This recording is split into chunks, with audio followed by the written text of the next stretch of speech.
Cette semaine, à l'épisode 39 de Retour sur l'investissement présenté par le Collège de l'Amrex, moi-même Nicolas Ray, PDG de l'Amrex, j'ai l'immense plaisir d'accueillir Peter Quinn, courtier hypothécaire spécialisé en multilogement et également nouvellement professeur en ingénierie financière au Collège. On va parler du marché financier et économique, on va parler des marchés des capitaux, puis on va parler aussi de l'importance de faire plus que de juste magasiner un taux d'intérêt si vous voulez investir en multilogement. Alors, bonne écoute. All right. Salut Peter, merci d'être là. Salut, ça fait plaisir. Comment ça va? Ouais, ça va comme un gars occupé. Oui, occupé Toi? avec toute la volatilité dans les marchés des capitaux ces temps-ci. Ça oui, affecte beaucoup les prêts. En effet, volatilité positive, par exemple. Ouais. Pour l'instant, on est content. On voit les taux fixes baisser parce qu'évidemment, le taux variable, lui, reste inchangé pour l'instant. 5 décembre, Banque du Canada n'a pas encore annoncé une augmentation de son taux directeur, puis c'est très correct comme ça. Mais les CMB, eux, sont à la baisse en ce moment. Ouais. Explique, c'est quoi les CMB pour les gens qui n'ont pas fait d'ingénierie financière encore chez MREX? Hein? Les CMB, c'est dans le fond les taux obligataires du Canada. Donc, c'est sur cette base-là qu'on va établir notre financement en premier, sur lequel on va ajouter une prime de risque pour la profitabilité du prêteur. Donc, en date du jour, aujourd'hui, on était à 2,55 à peu près au niveau des CMB. Ouais. Plus, on ajoute, par exemple, dépendamment du montant du financement, on est-tu entre 500 000 et 1 million, on est-tu 1 million et plus, mais on va ajouter 100 points de base, 50 points de base, 60 points de base. Ça dépend où on se situe. Et c'est ce qui va déterminer notre taux. Ce qui est le profit de l'institution financière. Effectivement, parce que l'institution financière emprunte sur les marchés au taux des obligations et reprête par la suite en se prenant une part de profit. Exact. Puis est-ce que c'est toutes les... là, on a divagué déjà, là, c'est normal, mais est-ce que c'est tous les institutions financières et tous les prêts multilogements qui sont financés sur les CMB, ou il y en a aussi qui sont financés davantage directement sur les obligations du Canada ou sur des prime rates? Dans le fond, toutes les institutions financières ont ce qu'on appelle leur coût des fonds. Ouais. Et toutes les institutions financières vont s'approvisionner à la même place. Mais au final, leur coût des fonds va varier selon une foule de choses. Par exemple, on va travailler avec un prêteur virtuel. Là-dedans, on a First National qui est le plus populaire, People's Trust, MCAP. Ouais. Ces prêteurs-là vont travailler avec le CMB. Ils vont travailler avec le taux des obligations plus un écart. Tandis que si on pense à Desjardins vont nous parler plus en coût des fonds. Okay. Alors là, c'est un peu plus nébuleux parce qu'on n'a pas la référence. On ne sait pas trop où ils l'ont pris, mais c'est combien ça leur coûte, puis après ça, ils ajoutent ce qu'ils veulent là-dessus. Ouais. Donc, c'est jamais égal d'un centre Desjardins aux entreprises à l'autre. Et là, comme emprunteur, tu n'as comme pas vraiment l'heure juste tout le temps sur combien tu vas payer, puis le prêteur ne te donne pas l'heure juste tant que ça non plus parce que l'information n'est pas si facilement accessible. Oui. C'est un peu plus difficile de travailler. Desjardins a beaucoup d'avantages au niveau du financement, mais il y a quand même beaucoup de désavantages aussi, peut-être avec le côté opaque de la manière qui finance, dans le fond, les immeubles. Effectivement. Par contre, on va avoir peut-être un peu plus de flexibilité du côté d'un prêteur traditionnel, ce qu'on n'aura peut-être pas du côté d'un prêteur titrisé, donc un prêt titrisé qui est un prêt vendu. C'est clairement, avec Desjardins, si je prends un terme de 5 ans, dans un prêt conventionnel ou SCHL et que je veux réouvrir mon terme en cours de route, ils vont m'offrir de faire un taux pondéré, puis ils vont m'offrir de réemprunter à l'intérieur du même terme. Ouais. Tandis qu'avec un prêteur virtuel, dans 90 % des cas, c'est un prêt titrisé, c'est un prêt vendu et je n'ai aucune possibilité de jouer avec mon terme avant la fin du terme. Parce qu'avec le prêt titrisé, dans le fond, eux, ils ont fait le prêt, puis aussitôt que le prêt est octroyé, ils prennent ce prêt-là, puis ils s'en vont le revendre sur le marché. Effectivement. Fait qu'il n'est plus dans leur livre. Ben non, puis eux non plus ne peuvent pas le racheter parce qu'ils ont promis un rendement à l'acheteur de leur prêt. Exact. Donc, s'ils ont promis ce rendement-là et que nous, on veut payer avant la fin du terme, bien, il faut payer le rendement jusqu'à la fin du terme. Absolument. Sinon, à la limite, on a la possibilité de faire assumer notre prêt par l'acheteur pour se sortir de notre hypothèque. Fait que c'est quoi l'avantage, finalement, pour l'investisseur immobilier qui dit « Ah, ben d'abord, je n'irai pas avec un prêteur virtuel parce que je ne veux pas être dans un prêt titrisé. » Dans le fond, tout est une question d'horizon de placement. Si ton horizon de placement, tu es prêt à prendre un terme de 5 ans et tu es prêt à concevoir que pendant les 5 prochaines années, tu ne toucheras pas à ton financement, tu n'iras pas le refinancer pour 1 million de raisons, Le prêt titrisé avec un prêteur virtuel est un bon produit. Ouais. Et probablement beaucoup plus, et pas probablement, très certainement plus rentable qu'un prêteur conventionnel. Parce que les taux sont plus bas. Les taux sont beaucoup plus bas. Par contre, si on pense faire une optimisation, refinancer dans 18 mois, ou si on pense refinancer dans 3 ans, dans 4 ans, ou si on pense revendre l'immeuble avant la fin du terme, le prêt titrisé n'est peut-être pas la meilleure solution. Oui, absolument. Ça peut être aussi un avantage dans certains cas. Exemple, si le marché devait monter et mettons que c'est la fin du monde puis que les taux d'intérêt augmentent de 2 là, d'ici la prochaine année, puis tu as acheté un immeuble puis tu as réussi à le geler au taux d'aujourd'hui pour 10 ans de temps, bien là, ça peut devenir un avantage dans la vente. Ça vient sécuriser ta valeur économique. Absolument. Tu sais, je te le disais tantôt, j'ai annoncé un taux à 3,09 10 ans, pas plus tard qu'hier. J'ai eu un paquet d'appels, mais ça, l'avantage, c'est qu'imagine-toi demain matin que tu signes un taux de 3,09, tu t'en vas sur 10 ans, les taux augmentent de 2 Ouais. L'acheteur va pouvoir acheter ton immeuble en prenant un financement à 5 au lieu de 3 Il y a des grosses chances qu'il va vouloir ton prêt. C'est clair. Et là, à ce moment-là, ça te donne le pouvoir de négocier ton prix plus élevé. Ben oui. Parce que tu as un avantage que tu apportes dans la transaction, alors qu'à l'inverse, s'il ne peut pas assumer ton prêt, il va te négocier à la baisse parce que ça va coûter bien plus cher, lui. Ça, c'est un concept important. C'est le fait que tu sois là aujourd'hui parce que les gens analysent des immeubles, ils font l'analyse au niveau de la propriété. Mais ce qu'il ne faut pas oublier quand on est investisseur immobilier, c'est quand on fait une analyse d'investissement et non pas juste de la propriété, il faut considérer absolument le financement et bien sûr le marché dans lequel on est. Là, on est-tu à Montréal? Est-ce qu'on est à Moncton? Est-ce qu'on est à Shawinigan? Puis c'est l'ensemble de ces facteurs-là qui font qu'on prenne une décision d'investissement selon notre profil d'investisseur, comme tu disais, puis selon le profil aussi de l'immeuble. Aller geler un taux de 10 ans titrisé quand tu vas en faire une optimisation massive, c'est définitivement pas la meilleure chose à faire. Là. Non, clairement. Puis pourtant, on en voit des gens le faire. Là. Oui. Bien, il y en a qui visent juste le taux. Oui, c'est ça. Ils veulent juste le taux. Ils me rencontrent, ils m'appellent, Peter, je veux le meilleur taux. C'est ça le meilleur taux. Ben oui. Mais ça fit-tu avec toi? Exact. Ça fit-tu avec tes objectifs, avec ce que tu veux faire avec ton immeuble? Alors, on ne peut pas juste magasiner un taux, pas d'investissement immobilier. Là. Il y a En des général, paramètres, il y a des... tu discutes avec un banquier. Qu'est-ce que tu vas discuter avec lui? Le taux. C'est tout. Le banquier ne te conseillera pas sur ton approche, ta vision, où est-ce que tu t'en vas. Souvent, ils n'ont même pas les notions qu'on apprend ensemble. Donc, au final, c'est avantageux de parler avec des professionnels qui gravitent dans ce métier-là. Là. C'est pour ça que c'est important de faire affaire avec un courtier multilogement, puis d'investir aussi dans sa propre éducation pour ne pas tomber dans ces pièges-là. Écoute, je me rappelle, on était sur une transaction, un super de bel immeuble à Québec. Je pense que c'était en 2013-2014.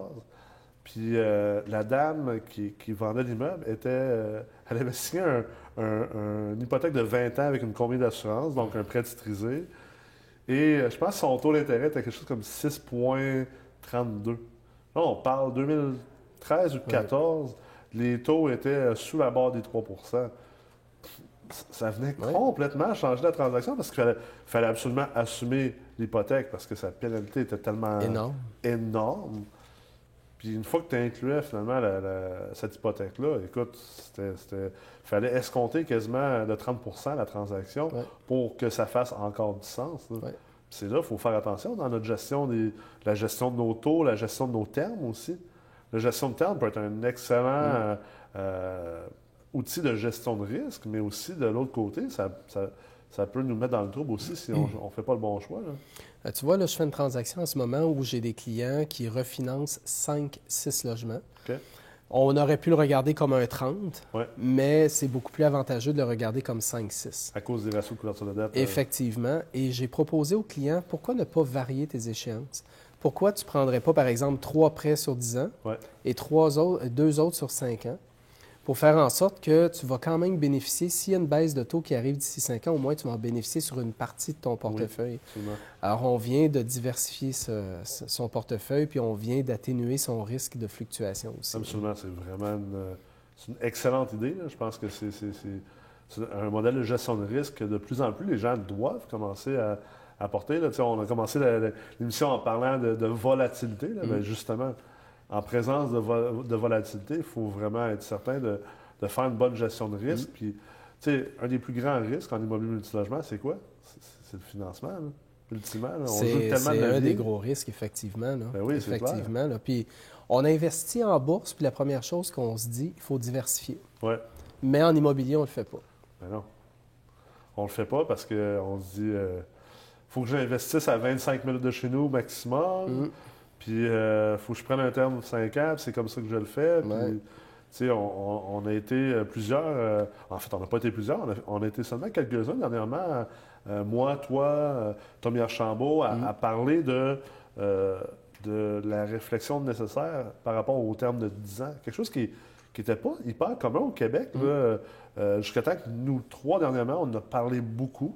Moi, je le voyais déjà. Je fais des transactions aux États-Unis, je consulte aux États-Unis. Puis, tu sais, déjà, le 10 ans est très commun, même que le 30 ans est hyper commun. Les gens gèlent les taux, puis gèlent des termes de financement 30 ans aux États-Unis. Je pense que quand on a des enjeux, comme en ce moment, en tout cas, au moins dans la dernière année, là, on a eu une augmentation de quasiment 100 points de base au niveau du taux d'intérêt. Il y a beaucoup de gens qui, au refinancement, là, finalement, pensaient ressortir de l'argent pour acheter d'autres blocs, puis au contraire, devaient soit recapitaliser leurs prêts, donc mettre une deuxième mise de fonds, ou carrément accepter des termes de refinancement assez déplaisants. Mais tu sais, ça, c'est quelque chose qu'on peut aussi venir mieux gérer dans un monde de volatilité des taux d'intérêt avec un terme plus long. Absolument. C'est ce qu'on parlait l'autre fois, la fameuse trappe à souris dans le courtage hypothécaire. J'ai des clients en 2016 à qui j'ai prêté 626 000 pour faire un achat d'un 6. Et ils voulaient refinancer avant la fin du terme. Et évidemment, un 6, on refinance avec un ratio de couverture de dette plus élevé. Les taux ont augmenté aussi. Et aujourd'hui, le même client, au lieu de lui prêter 600 000, je peux lui prêter 525 000 après 3 ans seulement. Le client, là, lui, il avait des rénovations importantes à faire. J'ai plus d'équité dans l'immeuble. J'ai même les faits salaires. Donc, le banquier, à la fin du terme, va réaliser lui aussi qu'il y a un risque. Absolument. Et ce client-là ne pourra plus quitter son institution financière pour aller ailleurs. Ça va être partout pareil. Alors, qu'est-ce qui va arriver? Son banquier va renouveler le terme avec un taux plus élevé. Exact. Il peut aller jusqu'à lui demander de faire un chèque, baisser l'hypothèque. Exact. C'est intense, hein? Ben oui, c'est hyper intense. C'est quelque chose qu'on... En fait, les gens qui ont des immeubles présentement n'ont pas connu ça. C'est complètement nouveau dans le marché. Oui. Fait que dans cette optique-là, ce qu'on voit ultimement, c'est vraiment une question de valeur économique. Là, parce que, ultimement, en achat, comme je répète souvent, le financement se fait toujours sur le moindre de la valeur économique et la valeur marchande, qui est le prix payé. Mais c'est la même chose en refinancement. C'est la moindre de la valeur économique et de la valeur marchande qui est souvent l'évaluation agréée. Puis, veut pas, dans le marché actuel, les valeurs économiques sont plus basses. Puis là, on en parle beaucoup dernièrement. Les gens avaient l'impression que c'est comme quelque chose de nouveau, que ça n'existait pas. Ça existait avant. Là. Ça a toujours existé. Ça a toujours existé. C'est juste que les valeurs économiques étaient plus élevées. Fait qu'on n'avait pas besoin d'en parler. Oui, effectivement. Sauf qu'auparavant, les valeurs économiques ne se calculaient pas de la même façon non plus. T'sais. Avant, on regardait le taux global d'actualisation, on regardait le MRN, le RMRB, on regardait un petit peu plus ça. On regardait le ratio de couverture de dette, mais on dirait, écoute, moi, quand j'ai commencé dans le monde bancaire, c'était en 92. C'est pas hier, ça? Non, ça date. Je prêtais à des clients qui venaient me voir pour un 6, pour un 8, puis franchement, là, c'était weird, là. On calait une évaluation marchande, là. Tu payais 500 000, ça valait 500 000, je te prêtais. Ah ouais? Je regardais même pas si l'immeuble était rentable. Je te prêtais. Fait qu'il n'y avait aucun... Il n'y avait pas de notion de valeur économique à ce moment-là. Non! Pas de notion de gestion de risque. La garantie. C'est l'évaluation agréée. La valeur. Tu payes-tu? Oui, 500. Le moindre de existait déjà à l'époque. Mais la valeur. Si tu achetais à 500 puis que l'évaluation agréée sortait à 450, là, tu finançais sur 450. Sur 450, sauf... Moi, j'ai travaillé chez Desjardins, c'est une boîte à surprise, hein? On faisait un peu ce qu'on voulait.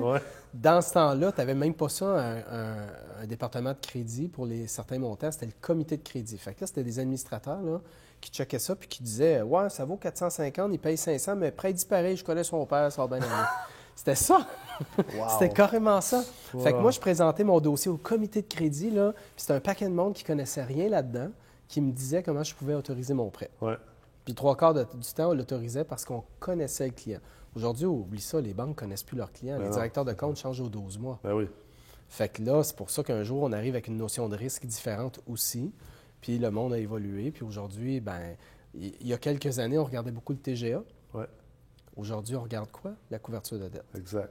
Parce que les taux d'intérêt fluctuent tellement que le TGA ne veut plus rien dire parce que le TGA fluctue lui aussi. Ben, le TGA devient un produit sondaire, finalement, du Et ratio voilà. de couverture de la dette. Et voilà. Alors qu'avant, on se fiait là-dessus comme si c'était ça le produit primaire, Oui, tu sais, oui, finalement. Là. absolument. J'avais des gens qui m'appelaient avant et qui me disaient « Peter, c'est quoi le TGA dans le coin de Verdun? Ouais. Ou c'est quoi le MRB? Ça se vend à 15 fois les revenus, là. » Ouais. Mais ça, c'était oui, il y a quelques années, c'était ça, puis ça faisait du sens. C'était comme un début de sophistication. Et voilà. Sauf qu'aujourd'hui, on a compris que, comme une entreprise, on va travailler sur les cash flows de l'immeuble. Ouais. C'est les cash flows qui déterminent la valeur de ton immeuble. Comme si tu veux acheter une entreprise, c'est les cash flows qui déterminent la valeur de l'entreprise. Absolument. Puis, tu sais, c'est intéressant qu'on en parle de cette historique-là par rapport à la sophistication de l'immobilier, parce que, tu sais, des fois, je suis un peu mal cité, ou des fois, les gens prennent ce que je dis en dehors du contexte. Tu sais, j'ai été coupable à certains moments de peut-être traiter l'ancien marché de l'immobilier comme étant le marché des chimpanzés, parce que je disais à la blague que, écoute, des mi-années 90 à 2018, un chimpanzé pouvait réussir Tu faisais de l'argent. incroyablement en investissement immobilier. Puis, tu sais, quand je vois des gens me dire dans des forums de discussion, ouais, mais écoute, lui, il a 300 portes ou lui, il a 800 portes, il sait de quoi qu'il parle. C'est-tu quoi? Malheureusement, non. Peut-être Probablement, peut-être qu'il ne sait pas. En fait, il y a même des bonnes chances qu'il ne sait pas de quoi il parle. Ça se peut qu'il sait de quoi il parle. Ouais. J'en ai des clients qui ont 1000 portes, qui ont 500 portes, ils savent très bien de quoi ils parlent. Mais pour chacun de ces clients-là, là, j'en connais 9 autres qui n'ont pas une idée de quoi ils parlent, qui ne connaissent pas le marché, qui n'ont jamais connu le marché. Parce que, comme tu dis, écoute, il était bon en politique, où il y avait des bons réseaux d'affaires. Fait qu'il y avait des chummés dans les comités de crédit, dans les CFA, dans ce temps-là, chez Desjardins. Fait que tout passait. Puis écoute, si tu étais vraiment bien plugué en plus, puis que tu avais un ami évaluateur agréé, tu pouvais venir gonfler ton évaluation agréée. Écoute, les gars finançaient des immeubles à 120, 125 finalement sur ce qu'ils avaient payé ou sur ce que ça valait. Et pendant ce temps-là, bien, les taux d'intérêt ont descendu de 11 à 1,80, quoi, 1,89. Moi, le plus bas que j'ai fait, c'est 1,89. J'ai fait du 1,76. Tu sais, fait que juste avec ces deux choses-là, de pouvoir hyper leverager des acquisitions dans un marché où tu as un taux d'intérêt qui va dropper de 1000 points de base, ça prenait pas un génie pour amasser 500 portes. Là. C'est clair. Du moment que tu avais ta mise de fonds pour acheter ton premier 5 ou 6 logements, là, la seule chose qu'il fallait que tu fasses, c'est que tu achètes ton premier 5-6 logements puis que tu continues d'acheter. Puis c'était, à ce moment-là, c'était l'adage qu'on disait, c'était le plus dur, c'est le premier. Oui, exact. Ben oui. Après ça, les autres, ça va être facile. Ouais. Oui, ou le meilleur moment pour acheter, c'est toujours hier. Oui. Puis le deuxième meilleur moment, c'est aujourd'hui. Mais aujourd'hui, là, en 2018, là, on est presque en 2019, c'est pas vrai. Là. Ces platitudes-là sont maintenant dangereuses parce que le marché a évolué. Puis moi, je considère qu'on est dans un marché mature présentement. Dans le cycle de marché, là, on est dans une phase de cycle de marché extrêmement mature. Est-ce que ça veut dire d'être alarmiste, puis de ne plus acheter, puis que les TGA vont remonter, puis tout ça? Non, c'est pas nécessairement ça. Tu sais, j'explique beaucoup en utilisant l'adage du baseball. Là. Tu sais, on est probablement en 8e manche, mais on ne sait jamais combien de temps une manche peut durer. Puis au baseball, ça arrive souvent qu'il y a des matchs qui se rendent jusqu'à 12, 13, 14, 15 manches.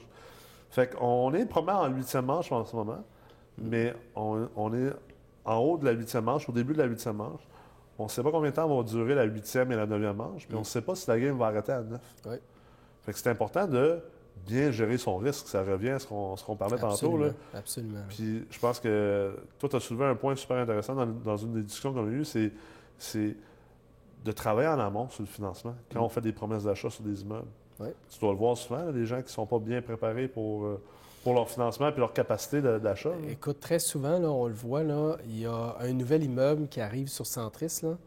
Paf, le lendemain, il y a 20 offres d'achat.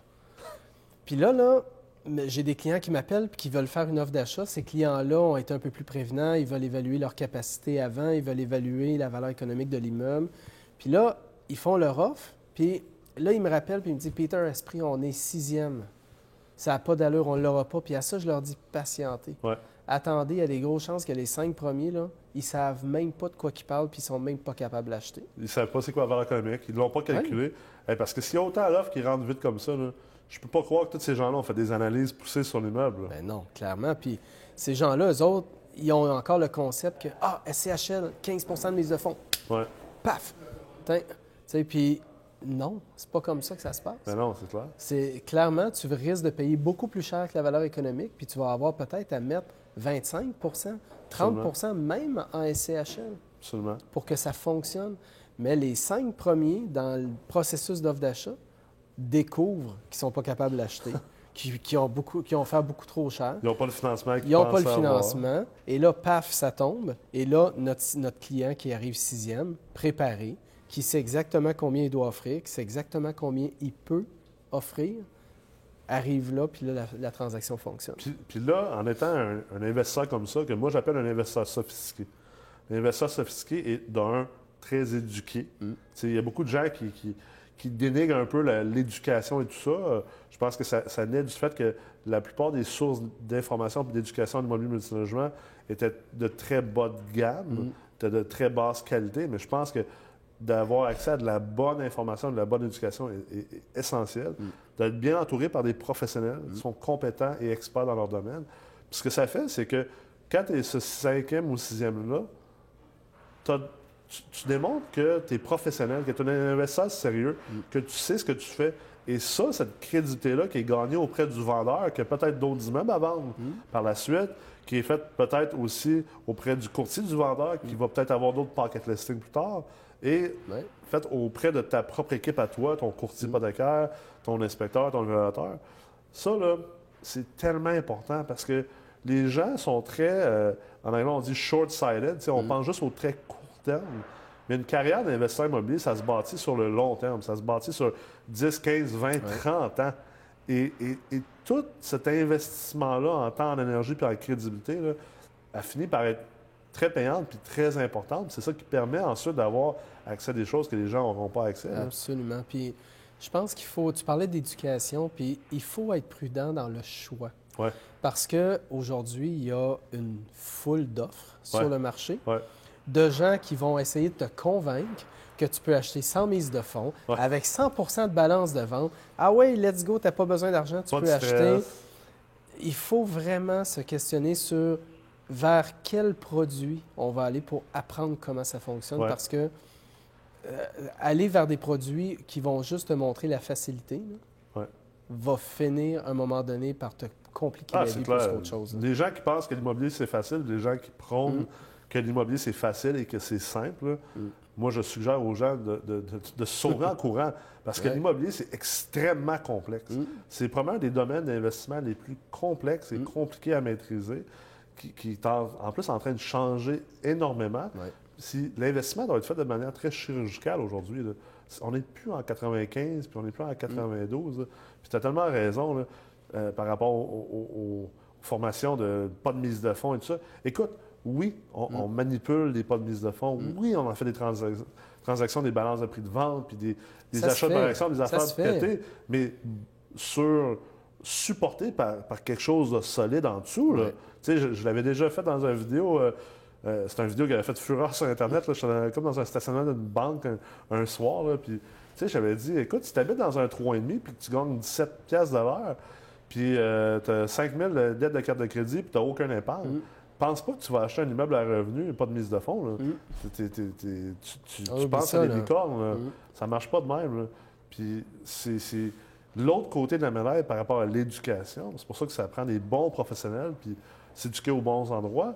C'est dans un marché mature comme dans lequel on est, là, où on vient de vivre 20 ans probablement là, de marché haussier, là, de bull market, comme on dit en anglais. Là.